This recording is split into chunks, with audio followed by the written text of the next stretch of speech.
Hello, my name is Debbie Boone, and I want to welcome you to my podcast, The Bend, where we explore how successful people navigated the path and emerged in a better place when life threw them an unexpected twist. It's inspired by one of my favorite sayings: the bend in the road is not the end of the road unless you fail to make the curve. These conversations will hopefully help you and inspire you to embrace your personal bend and to flourish.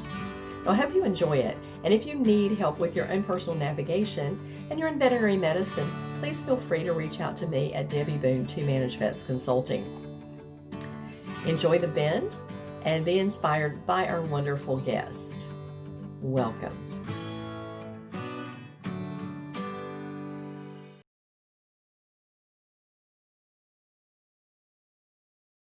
All right, good morning, everyone, and it is morning in the Pacific Coast, which is where our guest is from today. So we have to figure out our time zones. But I want to welcome an acquaintance of mine from kind of way back, and that is Craig Coughlin. And Craig is at present the Executive Vice President of Business Development for the Lakefield Veterinary Group. But when I met him, he was working as the Senior Director of Business Development at Patterson Veterinary, which is, of course, the animal health division of Patterson Companies. Now, while he was at Patterson, he led the national sales accounts, veterinary hospital management education, which was where I was teaching the Patterson University classes. He also led the veterinary hospital loyalty program and sales training teams. He served as the business process owner of Patterson's enterprise resource planning software implementation team for the animal health business. And he also, prior to that, led the Pacific Northwest branch, which was at the top branch in the country. He's members of multiple veterinary management groups and the California Veterinary Medical Association. And prior to that, he worked for IDEX, and then before that, Centos. He was born and raised in the Pacific Northwest and has a bachelor's of science in business administration and marketing and a minor in computer science. So that's a very handy combination today. But one of the cool things about Craig is his wife is an author, Emiko Jean, which some of you may have read some of her books. He has 2 kids and he's a Seahawks fan. I hope he gets to watch a little football this year. It's going to be different, certainly.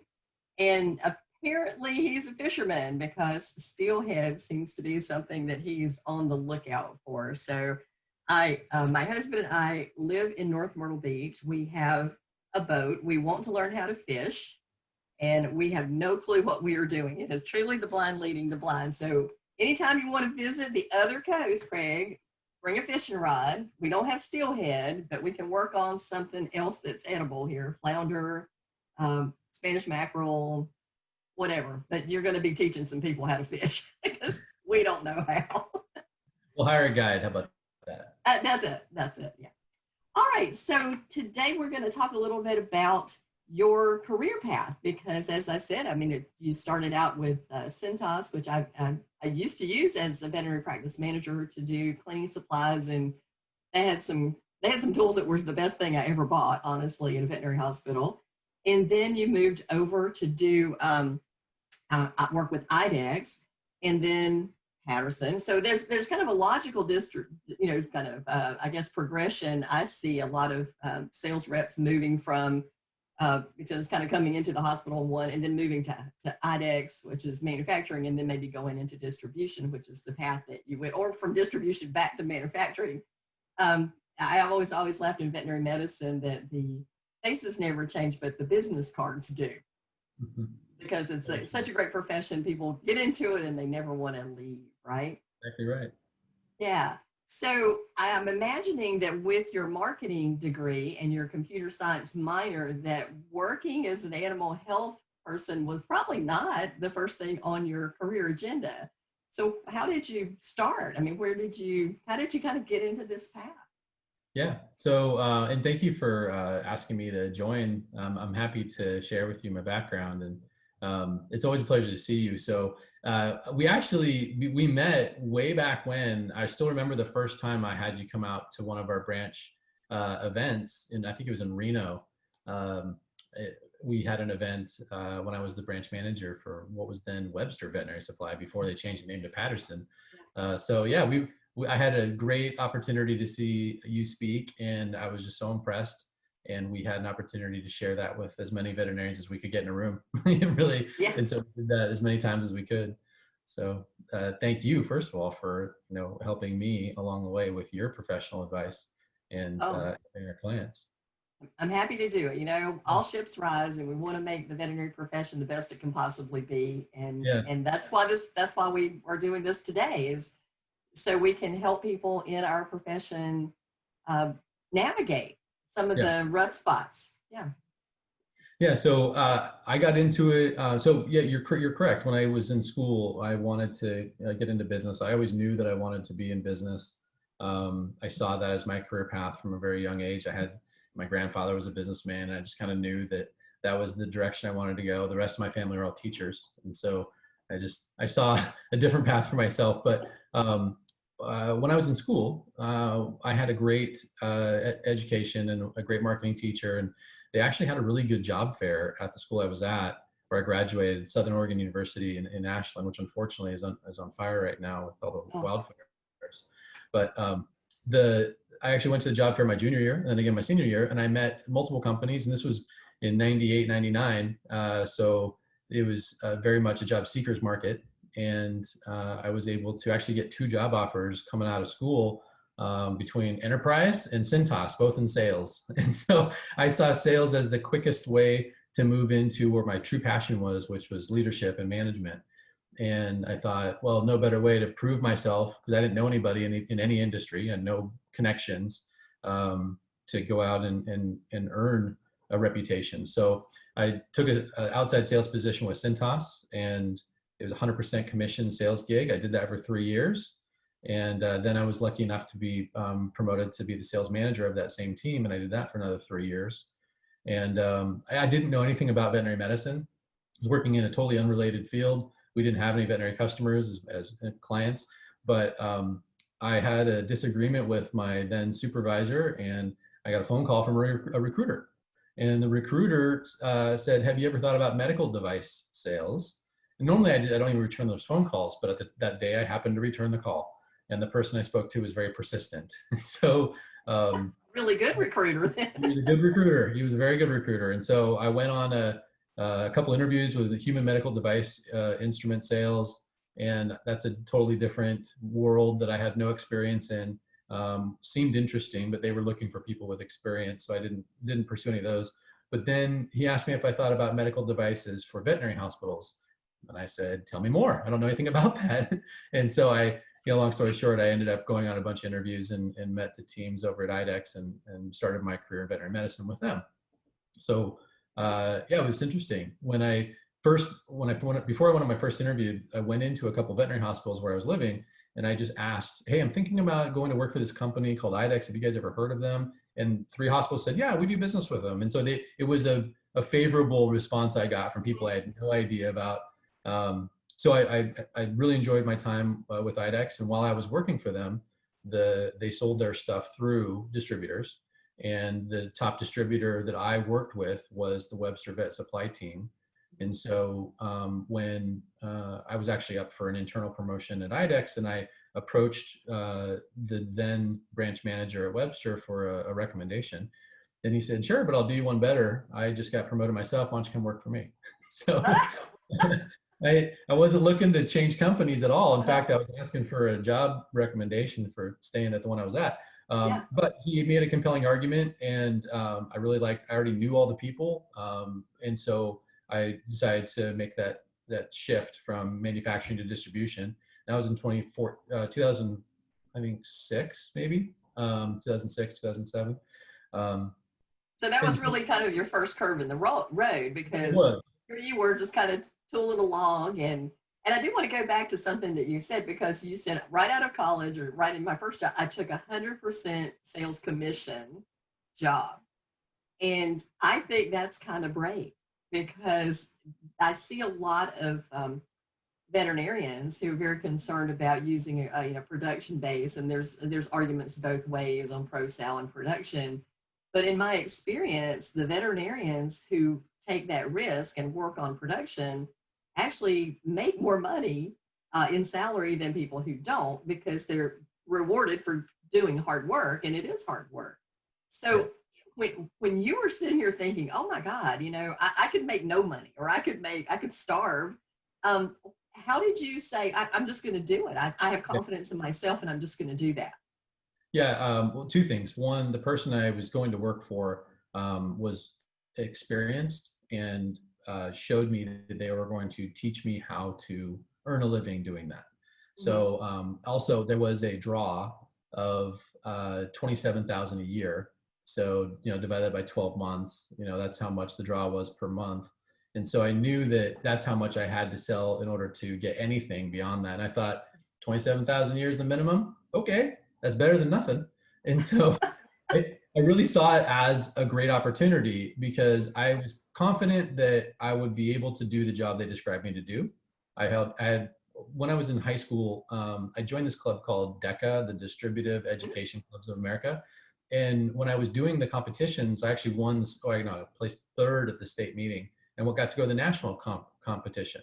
And so I got to do, even before college, some presentation style events. And I realized I had a knack for communicate. And so I was confident that if I was given the opportunity, I'd be able to do well. I was totally naive in understanding the cost of living involved with doing that. So I quickly found that, it's not only about working hard, it's also about working smart and doing things the right way. So it was a leap of faith, but I did it because I had confidence knowing that the team I was joining was good. The person who I was going to be my boss was somebody I trusted, and they did me right. They showed me how to do it. And soon after that, I was making 2 and 3 times that annually as a 22-year-old kid, making, it was great. I was single and I didn't have a lot of obligations besides, work at the time. So, and that's one of the reasons why I think my career progressed the way that it did, because I quickly found myself in an opportunity to become the leader of that same sales team when my boss got promoted. And then I did that for another 3 years. So then I got to teach others what I was taught. And I found more satisfaction in that than I did actually the selling side. So that's kind of how I knew internally that leadership was really more what I was wired for.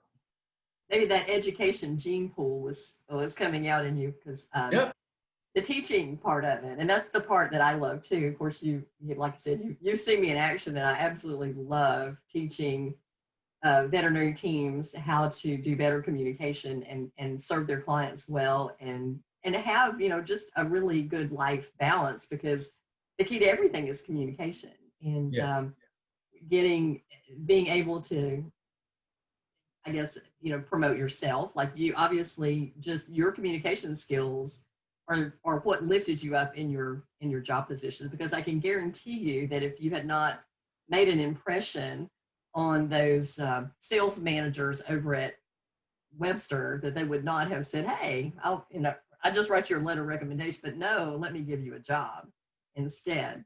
But tell me a little bit about when you left IDEX and you went to Patterson, because you progressed very quickly in that company, and it's a huge company. Thank you. So I joined as the branch manager for the Pacific Northwest, and I did that for a number of years. Because I came into the role already having some leadership experience, having managed a sales team before, even before joining the veterinary industry, I kind of brought a clear vision of what I was looking to do. And I took the approach of, in a leadership role, you have kind of 2 choices. You've got the opportunity to go down the path of managing others, where you get which is more the carrot of the philosophy, or you can go the leadership path, which is more showing others. And so I quickly determined that the servant leadership model was really more my style.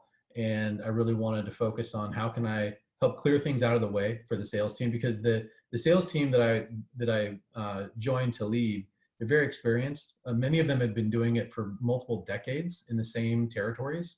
And I knew that coming in. So I was responsible for the branch where their call center was and the sales teams who were outside sales reps, covering the region of basically Alaska, Oregon, Washington, Idaho, Montana, and then the Northern California. And I knew that if I helped those salespeople get their obstacles cleared out of their way, they would be able to spend more time seeing their clients. And because many of them were also 100% commissioned, I understand that mentality coming from my background. So I knew that, in that mindset, the more time they could spend in front of their clients, the more they were personally going to be able to make. And so I was trying to do everything I could to help that front. And so it took a few years before it started clicking and I got the right team in place. So it didn't happen overnight, but then we really started humming along right around year 4, year 5. And then I started having other opportunities to help out beyond my branch put in front of me. So the first one was with a sales training initiative where the company came to me and said, we're going to do this formalized sales training program. We'd love to have you be a part of the training of it. So, no additional compensation, no additional perk, just do you want to help out? And so I volunteered and got to go and get some additional training, became a certified trainer in that platform myself. And then along with 3 other people, led the training effort and then conducted the training for all the new hires. Even though I was managing the branch in the Northwest, I would go around the country conducting a week-long training seminar. And so I got to meet a lot of new people and I got to go to parts of the country that I would not have already been going to. And in doing that, I got to build more relationships with more individuals. And before I knew it, a couple of years had gone by and I had been personally involved with training over half of the country. And so, well, it was just a neat opportunity and myself and others got to participate in that. And so I learned that, if you, and then the person who was in charge at the time, he rewarded me with a bonus that I was not anticipating and it was not part of what my compensation structure was with at the time. So I definitely had people who appreciated the work I was doing and rewarded me for that. So although it's not the reason I did it, I had then surprises come along the way that validated what I knew to be the right thing to do. And I thought, okay, well, I'm gonna do more of that. And so as other opportunities came up, and by the way, none of which directly had anything to do with the job I was currently doing, I volunteered to do those other opportunities as well. So where we met with the education program that Patterson had, I really believe strongly that was a great platform. And so about 4 years later, I was then in charge of it and and expanding it and growing it. And I had an opportunity to help build a new division of the education wing, which was helping veterinarians go out on their own for the first time and build a practice from the ground up. So we developed a seminar and I got to help with the creation of that seminar that is still going to this day. Another one was the executive the class? executive one. And then that was one that was actually the brainchild of my predecessor, a gentleman named Jim Herring. And he created that platform and then I helped just kind of implement it. A different one was called what is now called the GPS program, the Guiding Practice Success, which is a program that they still run where veterinarians come together and they get an education on design of a practice, financing of a practice, practice management, along with all the equipment that you would need. And I kind of have always been very passionate about equipment sales because that's where I started in the veterinary industry.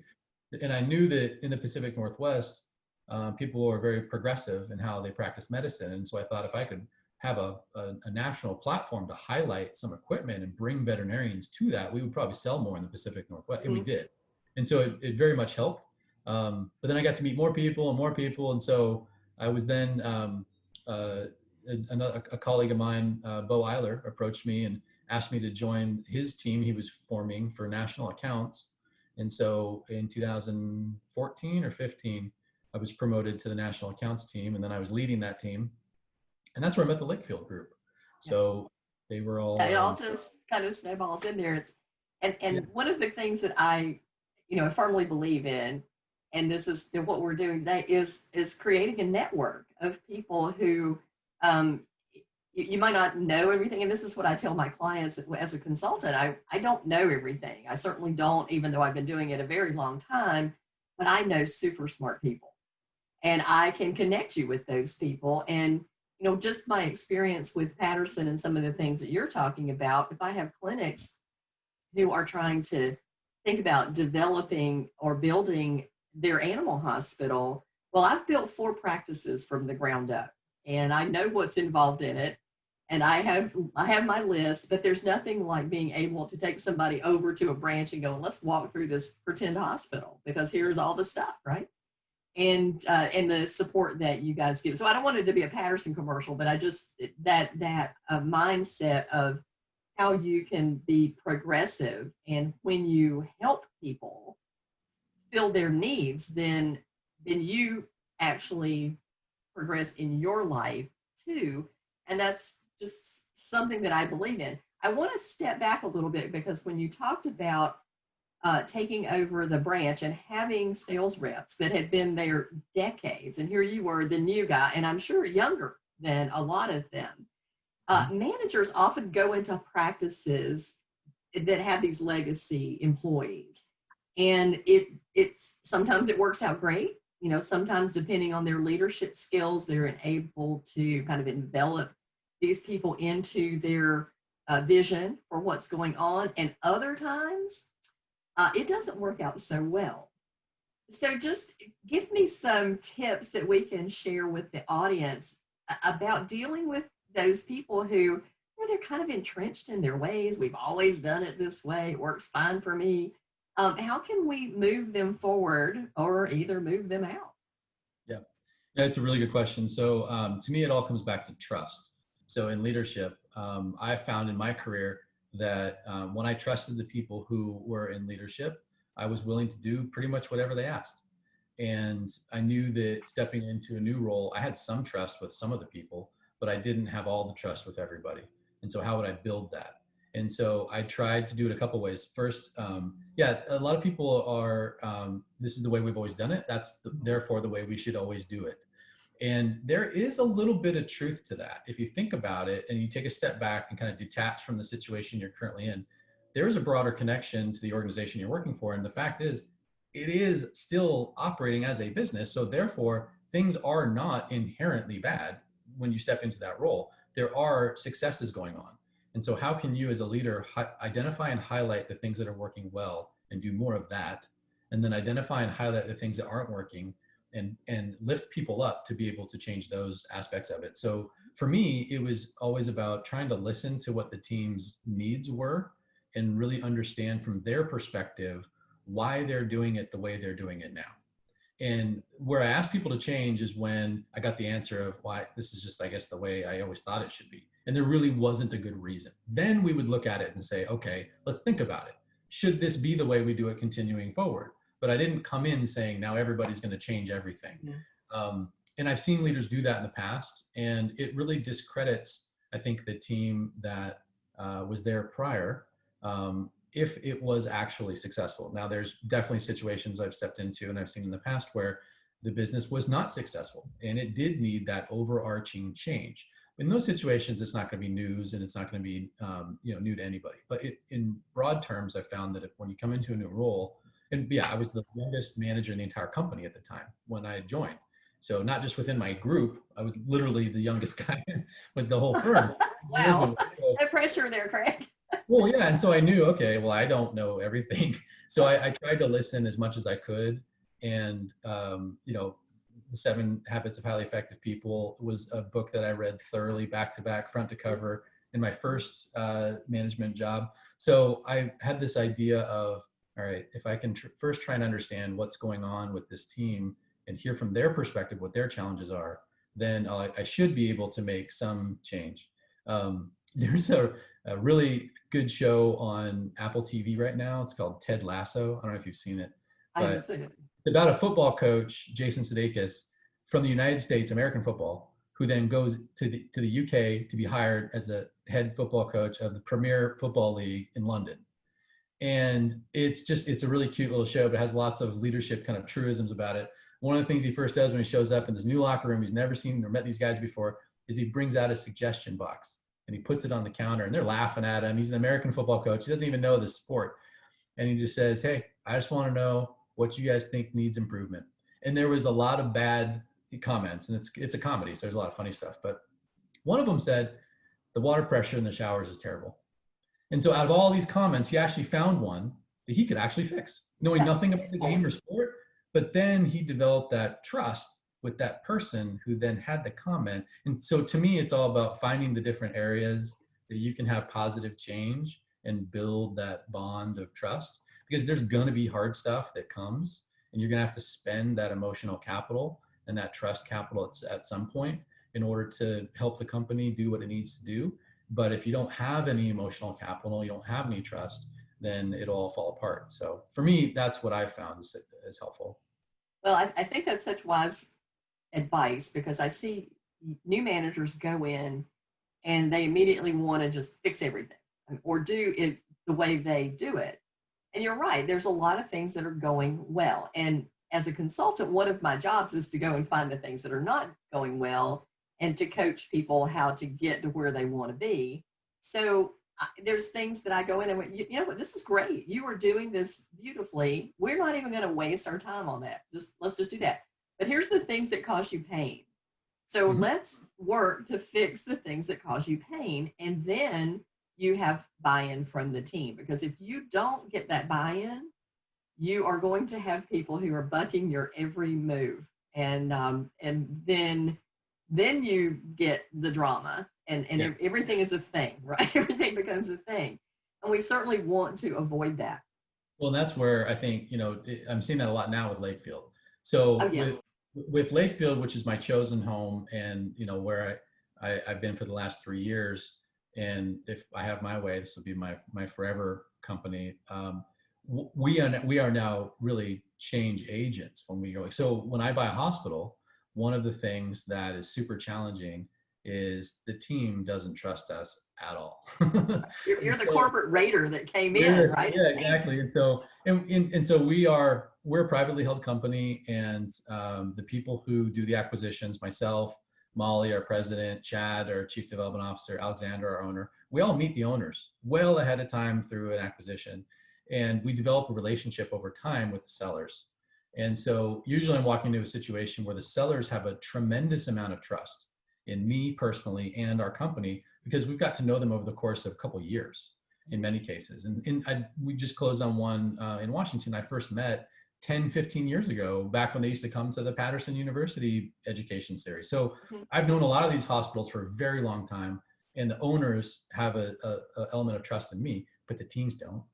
And so when we go in and meet them for the first time, we talk to them about what is it that we do to support them as an organization. How do we, so we'll share with the teams on day one, the first time they ever meet us, that you will not make less money working for us. Your benefits will not be worse.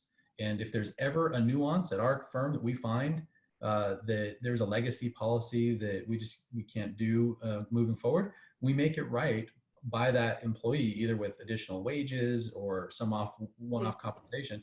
And of course we say that and the team still don't believe it.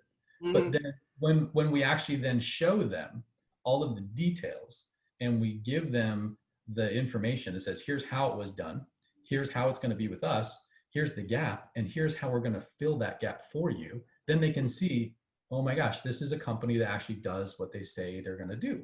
And that once we then cross that bridge, the trust is now coming back, and we move forward. But it's very, in some cases, it can be very challenging.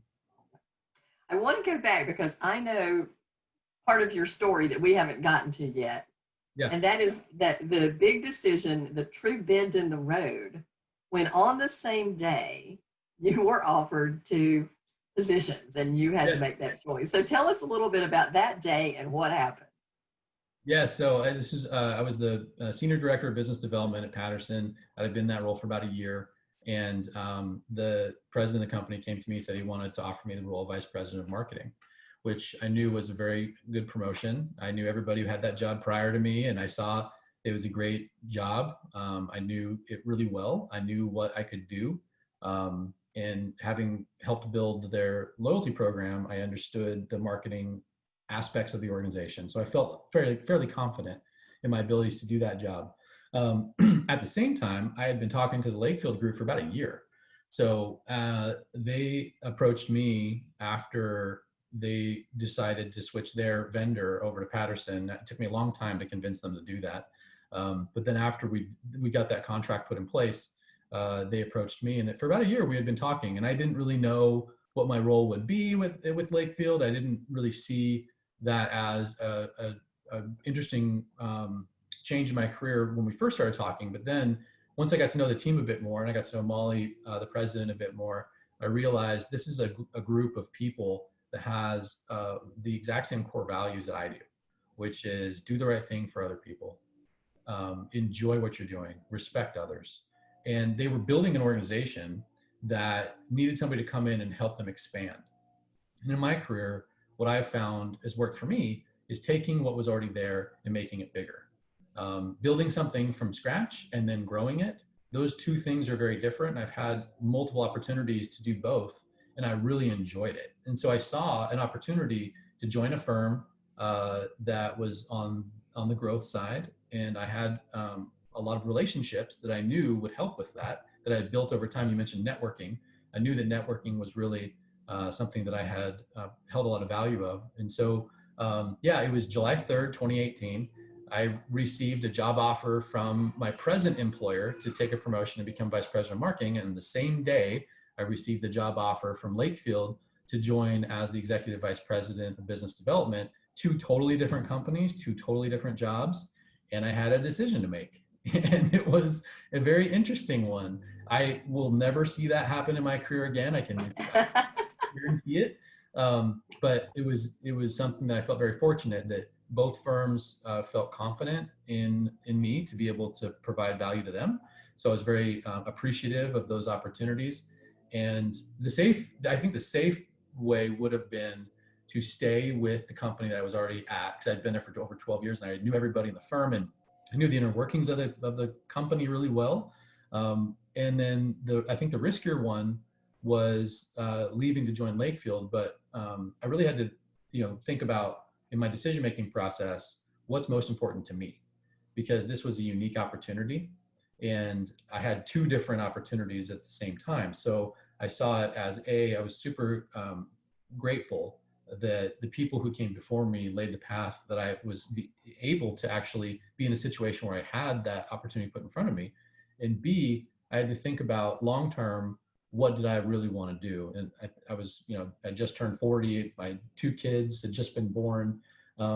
So I had a lot to think about, and really focused with my wife on thinking about what's in the best interest of our family. And so we looked at it and said, all right, I've always worked for companies that were based somewhere else. So I've always traveled as part of my career. And I realized with my kids being born and where we were that moving was not something I was interested in. I'd already done that once before for my career. I moved my family, and then I ended up being gone a lot anyways. And so I realized I wanted to try and go backwards from a travel standpoint, not more.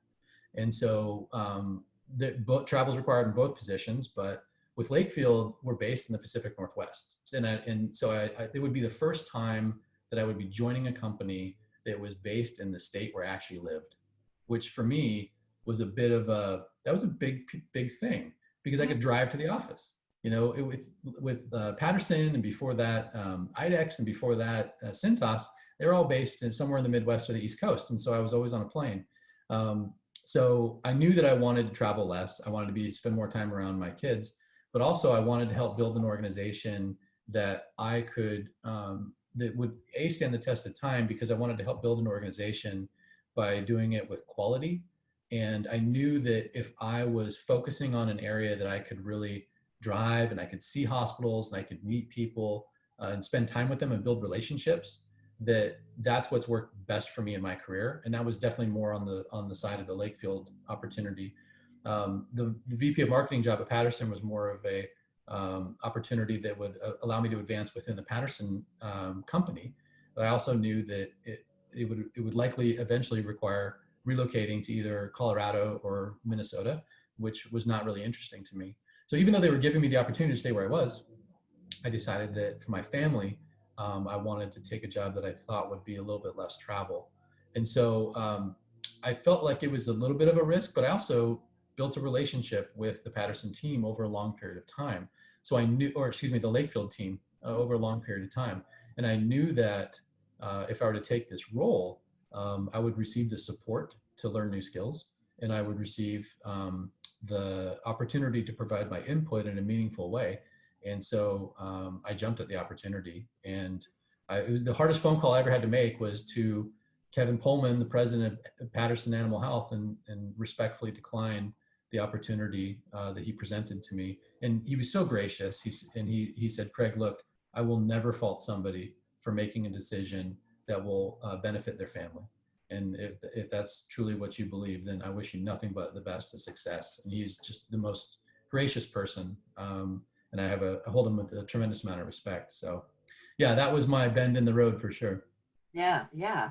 Well, I love the way that you kind of work through your decision-making process, because I think sometimes people, they feel so afraid of making that leap to the next thing that they don't use logic. Their emotion has taken over, and you were very logical about, you know, these things, and the fact that you knew people and that you actually almost had the ability to do some research ahead of time on the job. Now, a lot of times young veterinarians will come and take a job. In fact, there's a very high statistic that when they take a job, they quit after the first year because they've made a bad decision.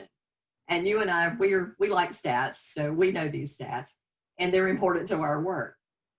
But how can we give them some idea about, you know, being more logical about making these decisions? Because I see them go in and, you know, there'll be a nice facility and there'll be some cool equipment, but then they fail to talk to the team about the culture, and they fail to see the drama that's hanging around, you know, kind of maybe hidden on the day of the interview, but still hanging around there. The longevity of the staff is something that I usually ask people to ask in their interview. How long have you worked here? And if somebody says, oh, you know, if everybody says, oh, less than 6 months, that's a huge red flag to culture. So what would you advise? Like, I mean, you're hiring young veterinarians. Obviously, everybody is. Tell me what you would advise them to look for when they're making these decisions about making a change of job. Yeah, you're right. We hire veterinarians every day. And I personally am currently overseeing the hospitals in Oregon that I acquired. And so I'm in that unique situation where I actually knew the selling doctor before we acquired it. And then I came in as part of the change agent, you know, talking about the new needs. And as these hospitals have grown, we then have hired new veterinarians at these hospitals. And so I've also then got to interview people coming in on the front end as an owner of the business. And one of the things that I talk to veterinarians about is what are they interested in, and what are the where do they see their career going? So what I try to focus on is if there's an opportunity for us as an employer to help a veterinarian further their career, then we're going to do everything we can to do that. And so if they don't really have a clear vision of where they want their career going, they're just looking for a job, there's going to be a place for them to work. Somebody will hire them to be a veterinarian. What we're looking for are veterinarians that they want to be part of something broader than themselves. And in many cases, that is in the form of giving back to the larger veterinary community. And so we have a relationship and affiliation with a group called World Vets. World Vets is based out of Gig Harbor, Washington, and they provide philanthropic veterinary services in impoverished communities all over the world. So for the last 3 years, this trip got canceled this year, but for the last 3 years, we've partnered with World Vets, and we have sent teams of 20 to 25 team members from our hospitals to Peru, Ecuador, and Nicaragua, and provided veterinary care in those impoverished communities. And it's super hard work. And there's the videos on our website, so anyone watching this can check it out. But what I talk to the veterinarians about is if that's part of what you see as your career, it's a really unique opportunity to our company, because it's an essay application process. So we ask our employees to write down why you would want to do this. And then last year we had 75 applicants for 25 spots. So we have to narrow it a bit. But if you get selected, we pay for 100% of the travel costs. We pay the veterinarian as if they're working in one of our hospitals. It doesn't count towards their paid time off. And they get to go do that, check that box of one of the reasons why they really went to become a veterinarian to begin with. So we've now seen that, and hiring veterinarians is very competitive. And so there's a lot of things like sign-on bonuses. We've seen now multiple times where we've presented veterinarians with an opportunity to join our firm with a signing bonus, or join our firm with this opportunity to go on this World Vets trip instead of a signing bonus. And we've seen more often than not, the veterinarians have chosen the World Vets trip instead of a sign-on bonus. And so I really try and feel out, like, where are their passions and what are they most interested in, and how can we help them with that? So, your comment around the culture of a business is very specific. It's a good question to ask.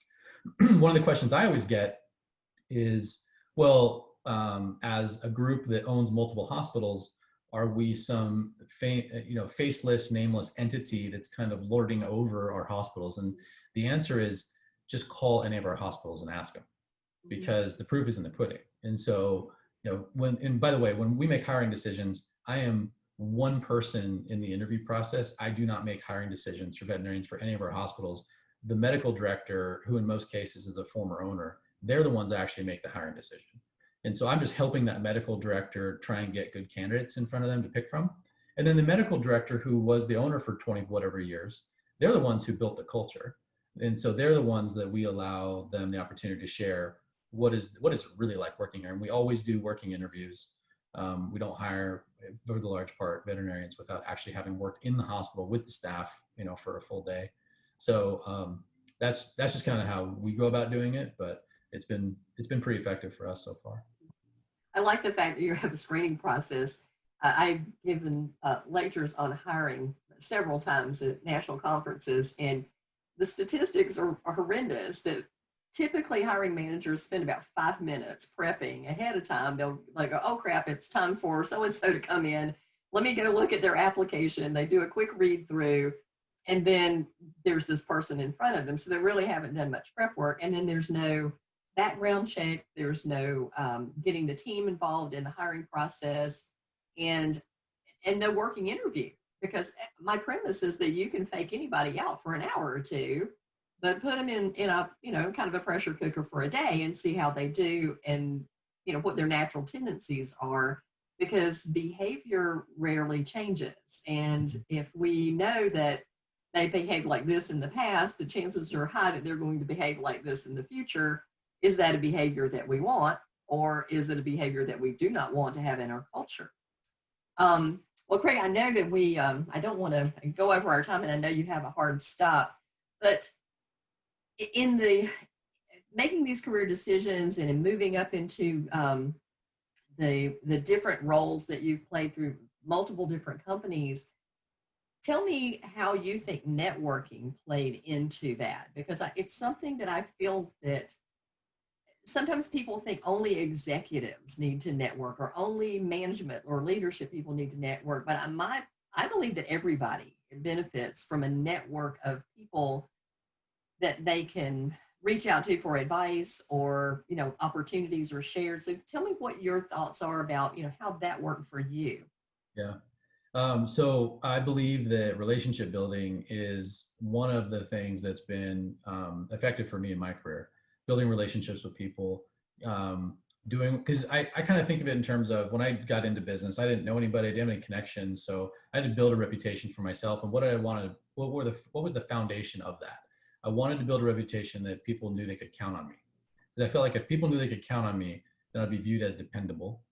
And I feel like I'm pretty responsible in general. So if I could build a reputation by doing what I said I would do, doing it when I said I would do it, and then following up to make sure it got done the way that I said it would get done, then I would have more people feel confident when I met them over time. And so I kind of had that as my core tenet in my idea in mind when I started business. And I realized that the more people I met, that wasn't always the case. And so I was looking when I would meet people and start building relationships with them, did they have a similar view as me? And the people who did, I latched onto and just tried to build those relationships as tight as possible. So for instance, I have a LinkedIn profile, but I do not ever post on LinkedIn. I don't participate in social media because it's not interesting to me. And so I try to only focus my time on the stuff that I'm really, really interested in. And so like I have a Facebook account. I don't have a single friend on it. I actually canceled my old account from years ago because I was tired of getting all these ads. You know, my wife's an author and she's got all this social media stuff, and I follow her. You know, I have a Twitter account, but I'm not active in it because to me that's not helping a relationship. I'm probably missing out on a whole wide variety of relationships because I'm choosing not to participate in that manner. But what I do focus on is the personal relationship building. So that's how I think of networking. So if somebody hits me up on LinkedIn and I've never met them before, I ignore that request. I really view it as people that I know. And then I try and keep my relationships to those that I actually have a shared value system on. And if I meet somebody, I'm impressed with them and I don't really know them that well, okay, great. I will absolutely have them down as a professional contact and I will reach out to them. And that's a great relationship I can work on. But I'm very protective of my my network and my relationships I've built over time. And I've learned that not everybody has a, I guess, a real, I guess, respectful reason as to why they want to get to know you.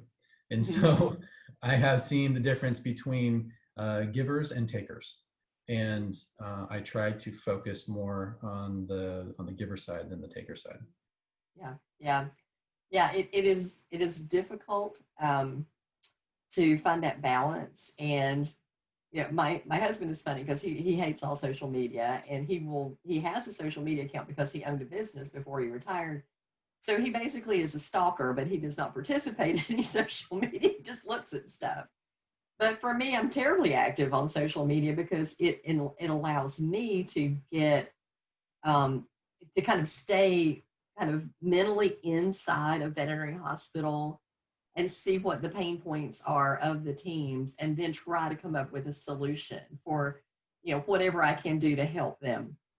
So I think that people who are just on it to be nosy or to be to tout their own agenda are not, like you said, the people that I want to engage with. And I want to engage with the people who are there to help, and Yeah. that's what I'm there for. And that's, you know, if I can get a feeling of what's happening out there in the world, then I probably have some kind of solution, or somebody in my network might, just like we're talking today. And because I think you have solutions, and there's always the personal relationships, the one-on-ones, are always the most important ones. And I feel like we are losing a little bit of our skill at building one-on-one relationships with people, probably because of social media, and obviously because of pandemic that we struggle. But humans are tribal, and we are meant to be together. And when we are not, then it is mentally fatiguing to us to not have a social interaction. So that's where we're all just kind of agitated at the moment, because we're struggling so much with being alone more than we're happy with, and we want to have our human interactions. But that being said, we need to make sure that there's an effort made to keep those relationships going, and to to not be users but to be givers. I love that you said that. That is absolutely right, because a lot of times networking has a negative connotation. Oh, they just want to, I'll sell this for you if you sell this for me. And that's usually not why I do it, and I'm sure it's not why you do it. I'm genuinely interested in people.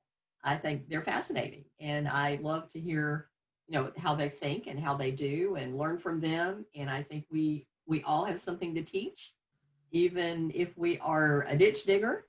You can learn something about digging ditches, and even if you are a PhD, you can learn something about that subject matter. So, listening more than talking is an important skill set.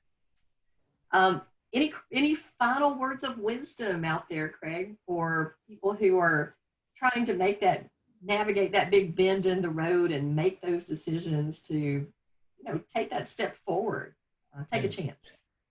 Yeah, I would say the first one is don't trust your gut. Don't just go with your gut. Mm-hmm. I think there's a lot of people who really put some false credence into going with your gut. In fact, Malcolm Gladwell wrote a book about talking to strangers. And in it, he describes many instances where people followed their gut and they didn't think about their decision logically, and then the impact that it had. So, to the bend in the road for me, I spent a tremendous amount of time thinking about it.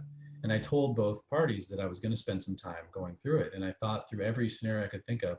And that's the best advice I would give somebody is if you're considering something, a change in your life, don't rush into it. And don't just do it because you feel like it's the right thing to do. Spend the time, do the research, think about all the different aspects of how that decision might affect not just you, but your entire family, and both the relationships you built at the company that you're at and the one that you potentially join. And then I would advise making a decision based, of course, on what's going to be best for you personally. Every employer understands that. But also spending a lot of time thinking through the different scenarios and trying to envision both roles and envision what it would be like either staying or going, and thinking through what does it look like 2 years from now? What does it look like 5 years from now? What does it look like 10 years from now? And then where you could see the clearest path 5, 10 years down the road, that's going to be the career opportunity that's probably going to serve you best, because you have a mental picture that then you can follow as your vision for that new role or the role that you're currently in. Whereas if you can't see what it's going to be like 12 months, 3 years, or 5 years down the road, there's probably a reason for that. There's a blind spot in your understanding of that role that's preventing you from having that mental clarity. So that'd be the first advice. The second advice I would give is read a lot. So I'm a really slow reader, so I do a lot of audiobooks. But I mentioned a few, the ones that I like. 7 Habits is a great one. Givers and Takers by Adam Grant is another great one. The Malcolm Gladwell book, Talking to Strangers, one of my all-time favorite book, the one that I buy for everybody and I bought for everyone on my team, is called Extreme Ownership. And it's written by a gentleman named Jocko Willink. And he also has a podcast you can follow. But if you're interested in leadership, or if you're interested in any type of realistic, real world decision-making skill set development, Extreme Ownership is probably the best book I've ever read on how to take concepts and then actually communicate them to other people. And then he wrote a series of follow-ups. The second one is called The Dichotomy of Leadership, and the third one is called Leadership Strategies and Tactics. And I still believe that Extreme Ownership is the best of the three, but I'm a huge supporter of that. And every time I have a team, I buy them that book. So Yeah. Yeah, I think we all have a few of our favorites, and I love all the Malcolm Gladwell books. mm, And my favorite one of all time is Crucial Conversations, because at times you've just got to be able to understand how to say something that's not happy to somebody on the other side of that table, and to do it well so that they are actually listening, and rather than, just being off put by that. And we run into it so many times with clients and team members, and even upward leadership, and is how you can can you correct your boss? That's a challenge. And so I love Crucial Conversations for that. But I'm writing down Extreme Ownership. So Craig, tell us anything else you'd like to about your company.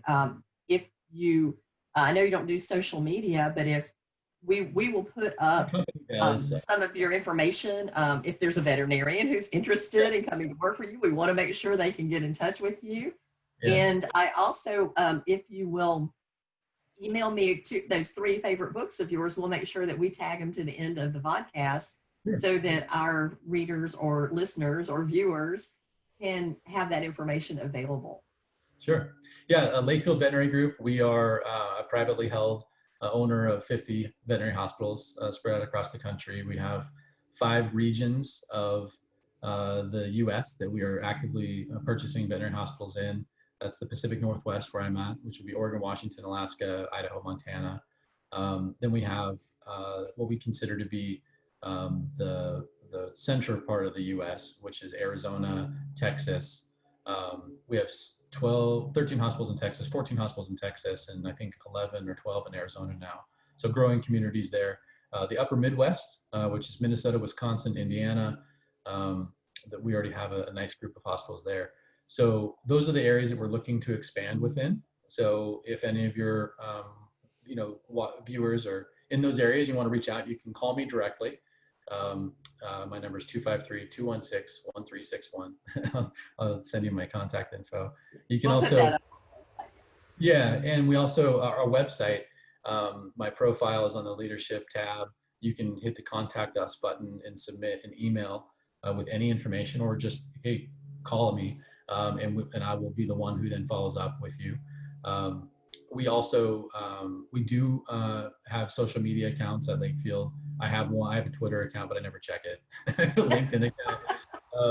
I do check the LinkedIn one every once in a while because we're hiring for a lot of positions as we continue to grow, and so I check LinkedIn probably more than anything. But the best way for me is just to call me. So call, text, or email. And well, we'll make sure we get that information out there so that people have that access to you and your amazing group of veterinary hospitals. And I wish you continued growth and absolutely safety from the fires that are raging at this point in time. And if you have any in the Houston area, my Lord, flooding, 2020 just needs to go away. I have a sign holding up going, I'm waiting for the flying monkeys. And it's absolutely the truth. What else can go wrong this year? But, we will live through it. People always do. And the idea is putting one foot in front of the other until you fall over dead. And then it doesn't matter anymore, right? So you just keep putting one foot in front of the other. And it's really funny because every time I've been through multiple recessions and multiple things in my life that have thrown a monkey wrench in my plan, it usually comes out the other side is a very positive thing. Some good stuff always happens from it. And obviously, even though you moved from a company that was an excellent company, and I've been working with that company for 30 years of my career, it still worked out to be a better move for you to take that leap of faith and go for it. So yeah, I love the advice that you gave about logically thinking through, it's old adage, the positives and negative list, but going beyond that to the vision of where you see yourself in the future with that company. Because if it's more of the same old, then maybe the effort of change that's not the right change for you. It's going to progress you and make you grow and be better. Then that's the job. That's the place you need to go. Yeah, we work in an industry, we're very fortunate. We work with a community of veterinarians and technicians and assistants and managers that are helpers by nature. Mm-hmm. And in these kind of trying times, one of the things I like to think about is I have little ones, so we watch Mr. Rogers, and there's a video of him talking about the advice his mom gave him when he was little, which was that whenever you see tragedy, either on the news or you see some type of video event of something bad happening, always look for the people who are helping, because in the people who are helping, that's how you know that there will be hope. And that always sticks with me when you see stuff like that, especially in our communities, because we have a veterinary technician, and when the wildfires hit, she volunteered to go work with the Oregon Veterinary Medical Association and the Portland Veterinary Medical Association to provide relief care for people who've been displaced by the fires outside of her normal job.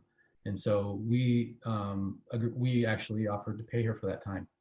And we're providing materials to help her with that. So when we have people stand up and volunteer, I look at it as our job as leaders within the industry to help support them. I'm not going to force people to do things they don't want to do. Right. But if somebody wants to raise their hand and they want to help, I'm going to do everything I can to help them. Mm-hmm. Yeah. Well, thank you so much, Craig. This has been great to talk to you again. And if you ever need training in Alaska, that's the one state that I haven't made. I've been to almost every other state in the union, Alaska and Montana. So I'm willing to go and do some training there if you need. I'll keep that in mind. Yeah. Good to know. All right. Thank you so much for joining us again. And today, again, our visitor is Craig Coughlin, teaching us another lesson in resilience, some great leadership and management training here. And I hope you continue to enjoy and join us on the bend.